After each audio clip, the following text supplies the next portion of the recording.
We're told Aaron Ramsey will be paid £400,000 a week in Italy next season. One or two sources later claim the midfielder would only be on £300k, but what's £100,000 among friends?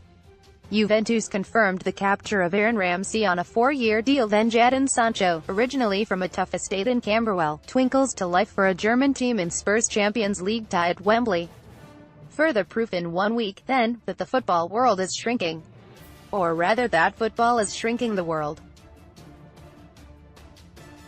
Until a few years ago, exported British players into Europe were rare.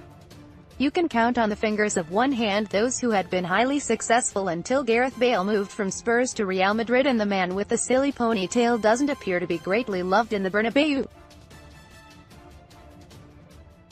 Jadon Sancho has thrived in Germany this season, scoring 7 times in the league. Reports that the Wales star hasn't learned Spanish in 4 years will hardly increase his popularity.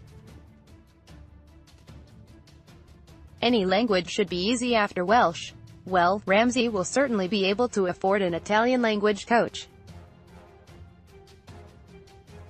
He's another Welshman, of course, and by joining Juventus follows in the footsteps of Swansea-born John Charles, who some older chaps would say is the greatest all-round British footballer ever. These days our players are scattering far and wide. To China, the US, and, increasingly among young lads, to Germany. Driven by agents and parents, but especially by a desire to play first-team football, these teenagers are reversing a trend that has attracted countless foreign hopefuls here. Sancho made his Bundesliga debut at 17 after being sold by Manchester City for £10 million and quickly showed the skills that would impress Gareth Southgate to the point of England selection. ManUtd Solskjaer lines up £70 million move for wonderkid Jadon Sancho, but rivals City will take 15% cut of transfer fee. Jadon Sancho stunning highlights reel of talent in just one game for Borussia Dortmund. This fresh outlet quickly impressed agents, as they would.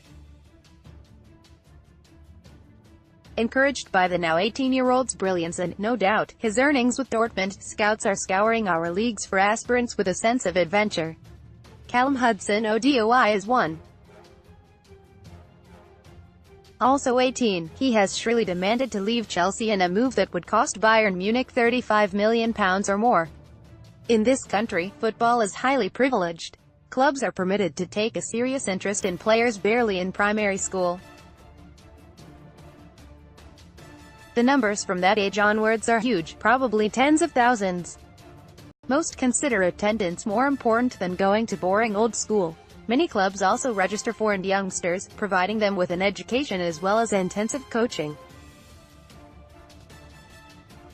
Bayern Munich offered up to £45 million for the Chelsea starlet, but the Blues rejected it even though Hudson-Odoi handed in a transfer request. There are all sorts of rules on this. But the very fact that the FA and FIFA have regulations for players over the age of 10 underlines the unique status of the game worldwide. Agents and scouts are the propulsive figures.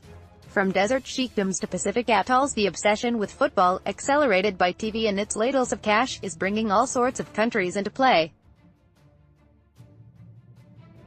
Son Heung-min from South Korea scores goals for Spurs, while Marko Arnautovic was tempted to leave West Ham because a Chinese club were dangling wads of yuan. This is not necessarily all good, clean fun, but, unless it breaks the law, it is no use complaining. After all, my club does plenty of scouting abroad, and it would be a dereliction of our duty not to.